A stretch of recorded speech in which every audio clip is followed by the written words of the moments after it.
बिस्मिल्लाहिर्रहमानिर्रहीम। अस्सलामु अलैकुम।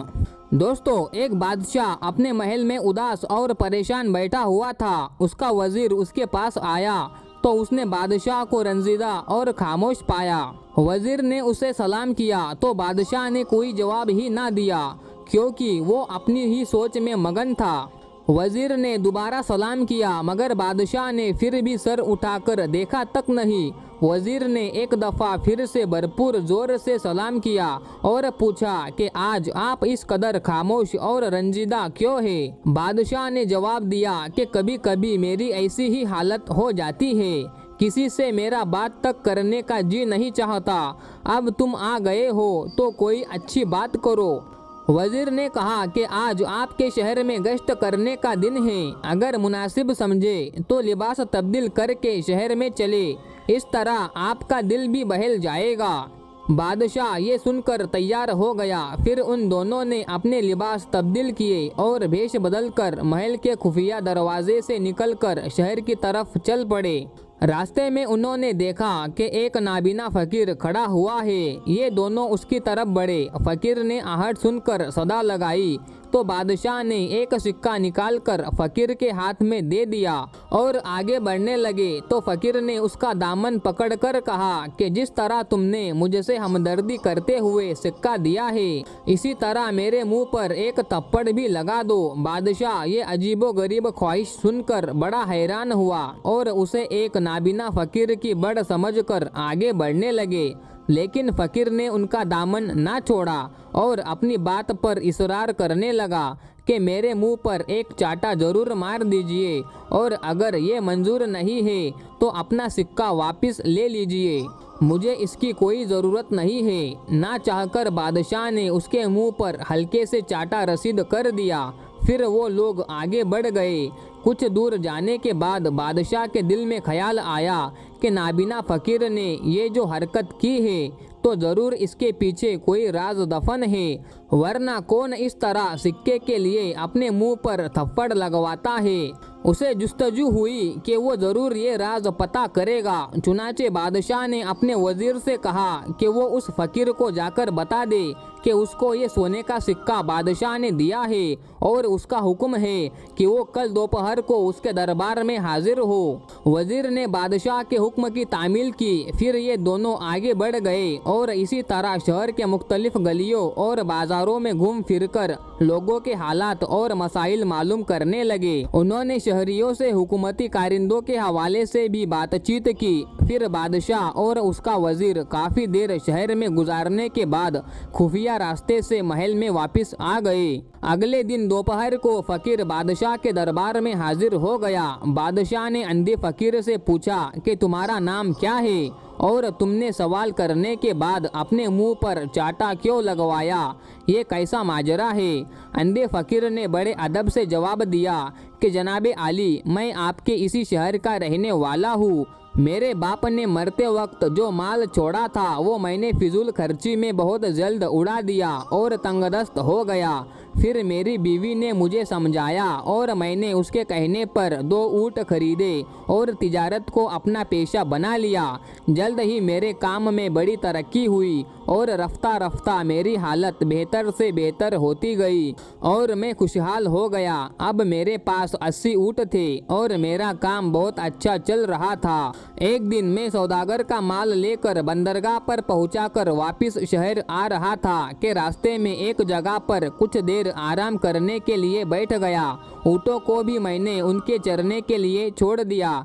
कुछ देर गुजरी होगी कि एक दरवेश मेरे पास आया और बैठ गया। सलाम दुआ के बाद हम आपस में बातें करने लगे। फिर हमने साथ ही खाना खाया। इस दौरान दरवेश ने मुझसे कहा कि इस जगह के करीब जो पहाड़ी है उसमें इतना बड़ा खजाना छुपा हुआ है कि अगर तुम उसे अपने सारे ऊँट पर भी लाद लो तो भी वो कम नहीं होगा। ये सुनकर मैं लालच के घेरे में आ गया और मैंने कहा कि ये खजाना मुझे दिखाइए। दरवेश ने कहा कि मैं इस शर्त पर तुम्हें ये खजाना दिखा सकता हूँ कि तुम अपने आधे ऊँट मुझे दे दो। मैंने दिल में सोचा कि अपने 80 में से 40 दरवेश को दे दूंगा तो भी 40 ऊँट मेरे पास बचेंगे।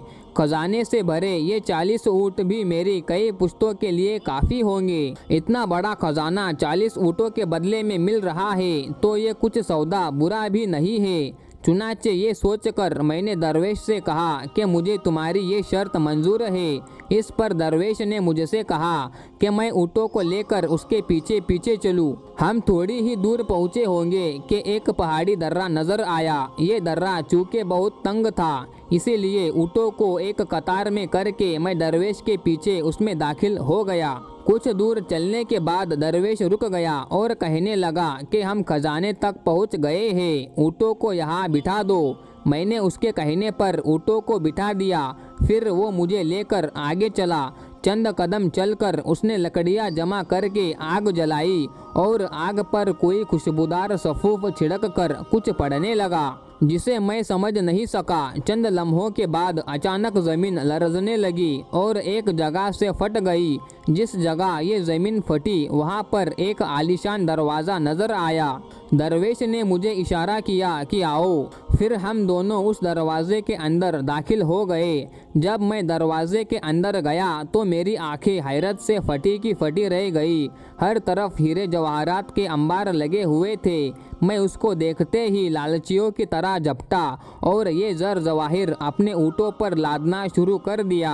जब तमाम ऊँट भर गए और हम वापस जाने लगे, दरवाजे से निकलने लगे तो दरवेश ने चांदी की एक डबिया एक संदूक से निकाली और अपनी जेब में रख ली। इसके बाद उसने फिर कुछ पढ़ना शुरू किया जिसको मैं समझ नहीं सका। हम अभी दरवाजे से निकले ही थे कि ज़मीन फिर हिली और खजाने का दरवाज़ा खुद ब खुद बंद हो गया। फिर हम उसी दर्रे में पहुंच गए जहां से गुजर कर आए थे। दर्रे से निकलकर दरवेश अपने 40 ऊँट लेकर एक तरफ को चला गया और मैं अपने बाकी 40 ऊँट लेकर बगदाद की तरफ रवाना हो गया। बादशाह सलामत। मैं चंद ही कदम आगे गया कि लालच ने मुझे घेर लिया और मेरे दिल में ख्याल आया कि बिला वजह मैंने 40 ऊँट उसे दे दिए। वो तो दरवेश है, उसे दौलत की क्या ज़रूरत। लिहाजा मैं वापस गया और उससे बात करके 20 ऊँट वापस ले लिए। अब मेरे पास 60 ऊँट हो गए थे। फिर मैं आगे चला तो लालच ने फिर मेरे दिल में दस्तक दी। लिहाजा मैं फिर वापस गया और दरवेश को डरा धमका कर 10 ऊँट और वापस ले लिए।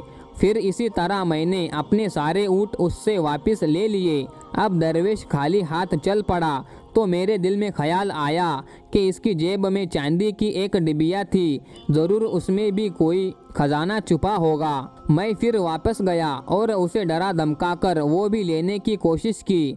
पहले तो उसने इनकार किया, फिर तो मुझे यकीन हो गया कि ज़रूर इसमें कोई खजाना छुपा हुआ है। लिहाजा मैंने उससे वो डबिया छीन ली। मैंने उसे खोला तो उसमें सुरमा पड़ा हुआ था। मैंने उस सुरमे का राज उससे पूछा तो उसने बताया कि दाई आँख में सुरमा लगाने से ज़मीन के खजाने नज़र आने लगते हैं। मैंने फ़ौरन सुरमा अपनी दाई आँख में लगाया तो वाकई मुझे ज़मीन में छुपे खजाने नज़र आने लगे। दरवेश ने बताया कि सुरमे को बाई आँख में मत लगाना वरना नुकसान उठाओगे।